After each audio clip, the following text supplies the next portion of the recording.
الحكاية بمعركة طاحنة باللي وسيلي والقائدة بتاعتهم ضد الغوريلا الضخمة دي، وبتبدأ سيلي تطلق عليها مجموعة من السهام والقائدة بتضربها بالرصاص، فالغوريلا بتغضب جدا وبتنفذ ضربة مميتة، وهنا ليو بيديلها ضربتين وبيخلص عليها وبيقول بكل تكبر: انا كنت عالم النهارده، يا سلام عليا وعلى حلاوتي. سيلي بتقول: ابو تواضع اهلك. بيقول لها: ده العادي بتاعي، انا بس بنفذ امنية جدتي ان اكون افضل مقاتل وانقذ الناس. فبتقول له: طب خد بقى شيل حاجتك. والقائدة بتقول لهم: لازم تخلوا بالكم اكتر من كده، احنا جنود الاتحاد ولازم نبقى مصحصحين اكتر.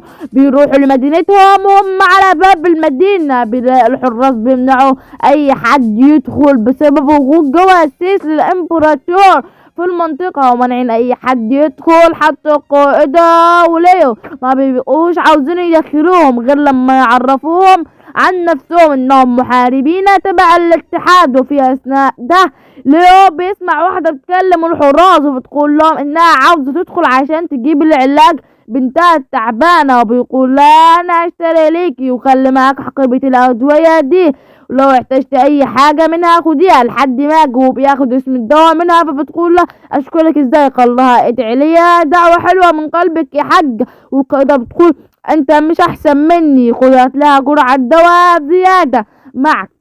بتقول لهم: انا همشي عشان عندي اجتماع في مقر القيادة، وعاوزاكم انتم الاتنين تكونوا قدامي بكرة الساعة 11 الصبح، وخلي عيونكم مفتحين. فبيروحوا للصيدلية، واضح ان الدواء تركيبة، فبيقول لهم: روحوا تعالوا كمان شوية اكون خلصتها. فبيروحوا هو وسيليا ياكلوا عقبال ما الدواء يخلص. هم في المطعم بيقدم لهم الطباخ فراولة، وتقريبا دي حاجة نادرة جدا عندهم. سيليا بتقول لها: مستغرب ليه؟ هم زارعينها ويرجع الفضل لربنا. ثم العمود اللي هناك ده لما كانت المدينة تابعة للإمبراطور كان بيوفر الماء للمدينة كلها من طاقة لإنارة، وحتى في العلاج في المستشفيات. وبعدين بيروحوا يجيبوا العلاج، لكنهم فجأة بيسمعوا صوت انذار المدينة، فبيعرفوا ان في هجوم على المدينة، فتتجهوا بسرعة ناحية الأسوار، وبيكون في مجموعة من الغوريلات المتوحشة متوجهة ناحية المدينة، لكن الجنود مش عارفة تحدد المسافة بسبب الظلام. وطبعا كده اللاجئين اللي امام الباب هيموتوا، فبتستخدم سيليا قوتها وبتحدد لهم اماكن الوحوش واتجاهاتهم علشان يقدروا يصوبوا عليهم، وتطلق عليهم مجموعة من السهام، وبيكمل عليهم ليو بالسيف، ولكن بيظلهم قائد الوحوش، فبيوجه له ضربته وبيفكر انه كده قضى عليه، فبيحاول يطمن على الناس، فبياخد ضربة قوية جدا من الوحش على غفلة وبيطير سيفه، وبيكون الوحش بجسمه حقنة من المال بتخليه اقوى، فبيهجم على المدينة، لكن ضربته مش بتعدي من حاجز القوة، فبياخد ليه سيفه وبتصد له، ومساعدة سيليا بينجح انه يطعن الوحش ده ويموته، لكن إبرة المنع بترجعه، فبتقضي عليه القائدة وبتقول: لازم تخلي بالكم اكتر من كده، لكن اللي عملتوه ده شجاعة منكم، احسنتوا يا عبابي. وبتاخد بالها القائدة من الحقنة اللي في الغوريلا، وبتعرف ان كان فيها مانع وان في حد ورا الهجوم ده، وبيكون في شخصين فعلا تابعين الامبراطورية كانوا بيجربوا قوة المانع على الوحوش. واحد منهم عارف ليو، اما ليو بيدي الحاجة الدواء بتاعها، فبتشكره وبتدعي له دعوة حلوة زي ما طلب. ولما بيجي الصبح بتجتمع بيهم القائدة وبتدخل لهم على مهمتهم، وهي تدمير البرج التابع للامبراطورية. ليو بيقول لها: بس انا عارف ان البرج ده مفيد جدا. فالقائدة بتقول: بالعكس، ده مخلي اي ارض خارج المدينة دمار. هنا بيتدخل شخص ويقول لهم كل حاجة بدأت بعد ما الامبراطورية عملت البرج ده، فاختلت المانا في الارض والوحوش فقدت موطنها، حتى المحاصيل جفت، عشان كده لازم ندمره. وبيعرفهم بنفسه وبيقول لهم: انا نيكولا من مختبرات ابحاث الجيش، اهلا بك يا ليو. والقائدة بتقول له ان بلدتنا هي كمان بيت خراب، وكل الناس اللي خارج المدينة بلدتهم بيت خراب بسبب البرج ده. سيليا بتقول لها: طب لما هو مؤذي كده ليه ما دمرتوش من بدري؟ كنا حتى انقذنا بعض البلاد. فبتقول لها: لان المدينة بتعتمد بشكل كلي على الماء اللي بينتجها البرج ده، وكمان ما كناش لسه نعرف الطريقة لإيقافه. نيكولا بيقول إن تقنية الإمبراطورية كانت تفوقهم لسنوات، لكننا قدرنا نطوره، وده هو المفتاح اللي هنقدر نتحكم فيه في البرج. بعد ما ندخله في الجهاز التحكم الخاص بالبرج هنقدر نوقفه بكل سهولة، وقتها كل المناطق اللي حوالين المدينة هترجع لطبيعتها. لكن الإمبراطورية برضو بتدور على المفتاح ده، لأن كنا أخدناه كغنيمة من معركة قديمة وبعدين عدلنا عليه. بيقولوا لما كده ليه هم ما صنعوش واحد غير؟ فبيقول لي كورا لأن المفتاح ده بيستخدم في حجر نادر جدا وبقى مش موجود انك تلاقيه. وبعد الكلام الكتير ده القائدة بتقول له احنا لازم نتحرك بسرعة، لان محاربي الامبراطورية ممكن نوصلوا هنا في اي وقت. وبتحركوا وبيدخلوا البرج وبتظهر محاربة مترقبة الذئب الابيض بتدخل معركة مع القائدة والباقيين بيمشوا، وباقي الفتاة اقوى من القائدة وبتفعل المانا وبتضرب عليها بالرصاص، والباقيين بيظهر لهم شخص وبيقتلوه من اول ضربتين بيهزموا ليه وجامد يا ليه والله. وسيليا عاوزة تموته ليه وبيمنعها وبيخلق القناع بصدمة جدا لانه صديق الطفولة، وبيقول له ياه فات وقت كتير ما شفتكش فيه. وبيهجم على بعض وبيكون الاتنين مسيطرين وبيقولوا انا عدوك اقتلني لو راجل ما تترددش. القائدة لسه بتقاتل الذئب الابيض وبيروحوا سيليا ونيكولا وبيمشوا لغرفة التحكم، والقائدة لسه بتحارب وبتديلها ضربة قوية جدا وبتاخد بالها من نيكولا وبتستخدم قوتها وتضربه ضربة قوية وبتخليه يغمى عليه وبتاخد الشنطة وتهرب هي وهيو. لما بيجي الليل بيحاربوا الاتحاد عشان يستولوا على البرج، وبتلاحظ سيليا هيو واقف من بعيد ومش بتقدر تديله ضربة ولا تحدد مكانه بسبب الليل. بينط نطة حلوة عند البرج، وفي نفس الوقت ده بتحاول الذئب الابيض تمنع القائدة من تعطيل هيو. فهيو بيهجم على ليو وانت بس اللي هتوقفني، وبتبدأ تدور ما بينهم معركة طاحنة، واللي بيتوفق فيها هو في النهاية هيو. وفي نفس الوقت ده بتحاول الذئب الابيض تمنع القاعدة من تعطيل هيو. فهيو بيهجم على ليو وبيقول انت بس اللي هتوقفني، وبتبدأ تدور ما بينهم معركة طاحنة، واللي بيتفوق فيها في النهاية هيو وبيحط المفتاح في وحدة التحكم. وبيقول دلوقتي انتصرت الامبراطورية، وبيخرج سلاح وبيدمر الحاجز، وبيدخل فبيقدر يدخل مستشار الامبراطور والجنود للمدينة وبيقول لجنوده احنا هنستعيد المدينة بتاعتنا تاني. وبيبقى مصدوم من اللي حصل انه اتضحك عليك لانهم كانوا فاهمينه انهم هيتحكموا في البرج علشان يحموا اهل المدينة مش يحرقوها باللي فيها. وبيغضب ليه وبيقوم عليه وهو بيقول له ده العدل اللي انت كنت عاوزه تحققه. بيوجه له ضربات متهالية ومن الصدمة كل اللي بيعمله انه بيصد ضرباته.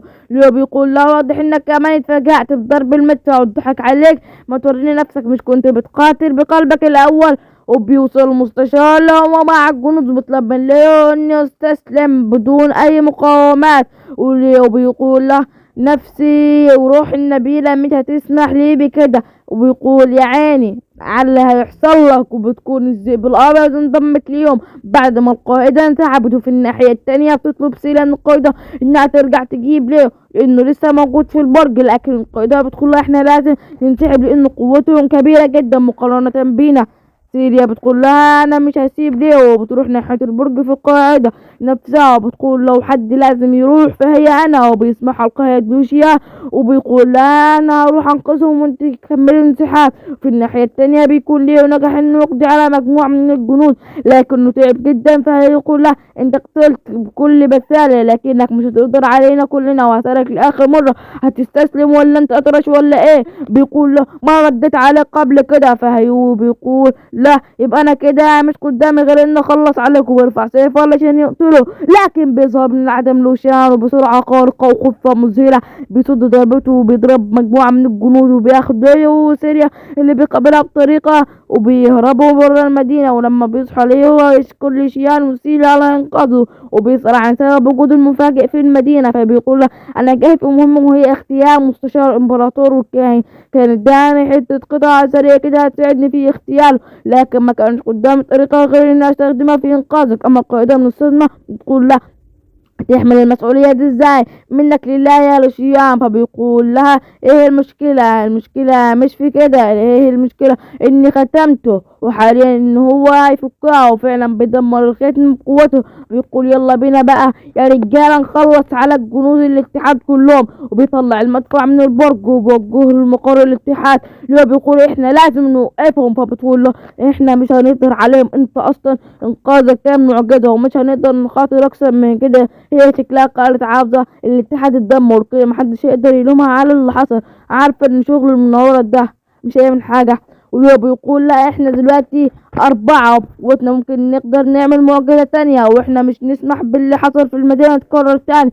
نيكولا بيقول لهم ان الحل الوحيد لإيقاف المدفع هو قوة سيليا. فسيليا بتقول له انا يا ابني دي ماشية معي ببركة، عموما شكرا لثقتك فيا. والناحية التانية هيو بيكون قاعد بيقول للذئب الابيض انا ما بقتش عارف انا بقاتل ليه. في الاول قال لي اننا بنقاتل لحماية اهل المدينة لكننا دمرناها باللي بقول. افهم من كلامك كده انك بتعرض اوامر المستشار. انا هعمل نفسي ما سمعتش حاجة، وعلى فكرة انا سألت نفس السؤال ده بعد تسليم المدينة لكنه قفل على الكلام بجملة واحدة وهي حرب، واحنا جنود وحتى لو وصلت انه يأمرنا نشرب سم فلازم ننفذ اوامره. فهو بيغير كلامه وبيقول اعدائنا لسه موجودين هنا وانا هعمل اي حاجة عشان اهزمهم يعني، وبيتسللوا للمدينة. تسأل ليه هيو لما قابلته كان ايه، فبيقول لها مش هيرجع زي الاول، لكن اللحظة حسيت متردد ومش مقتنع باللي بيعمله. وبعدين بيبدأ بالهجوم، فبتشغل القاعدة محارب الامبراطورية بقتال تدخل من وراها ليوسيليا. وليو بينجح انه يوصل عند المستشار.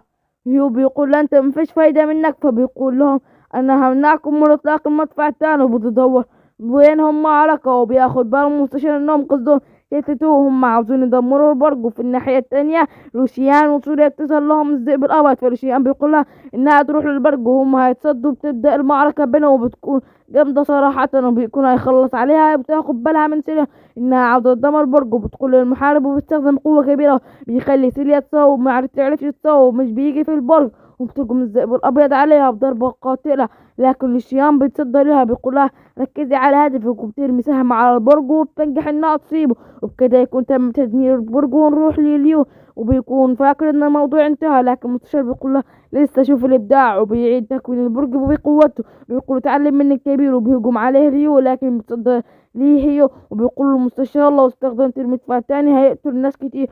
فاكر اللي حصل دي قريتنا انت مفكر ان ده عد؟ وقال له يرضيك؟